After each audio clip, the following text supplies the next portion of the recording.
এলো দর্শক, আসলে ভিডিওটা একটু দেখেন, তারপরে আমি কিছু বলতাছি।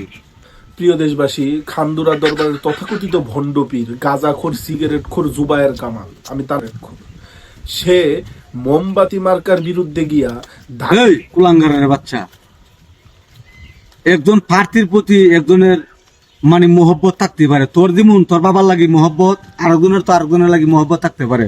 তাহলে তুই একজন রে করে মানে ইয়ে করে সেরা এই নেক্সট করে সেরা তুই একজন রে মানে এমন ধরনের অশ্লীল ভাষা গালাগালি করবে, তুই কেডারে? হ্যাঁ, যদি এমন ধরনের ভিডিও আর দেখুম, হ্যাঁ, তাহলে কিন্তু তোর কিন্তু খবর আছে, উদ্দিন করে দিলাম। তুই একটা কথা কইতেছ কিতা, আমি তো কাউকে গালি দিতেছি না, আমি তো বিএমপি রে কইতেছি না, তুই তো কইতেছ, তুই তো বাস দিতেছ।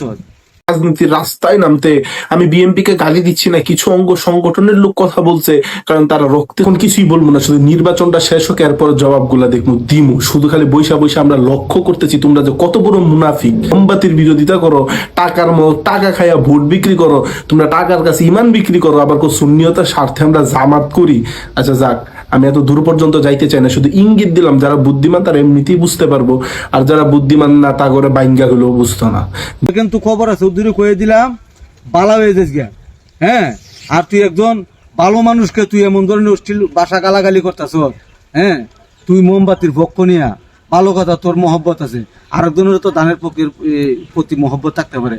তাহলে কি তুই একজন অশ্লীল ভাষা গালাগালি করবে? এটা কিন্তু নেক্সট টাইমে কিন্তু বাজান তোমার কিন্তু বাজান, এটা আমি আর কইলাম না, তোমার যে কি হইব তুমি জানি না রে, একটা কথা কই দিলাম। আর সবাই ভিডিওটা দেখেন, তারপরে সবাই কমেন্টে জানাবেন। ধন্যবাদ সবাইকে, আসসালামু আলাইকুম।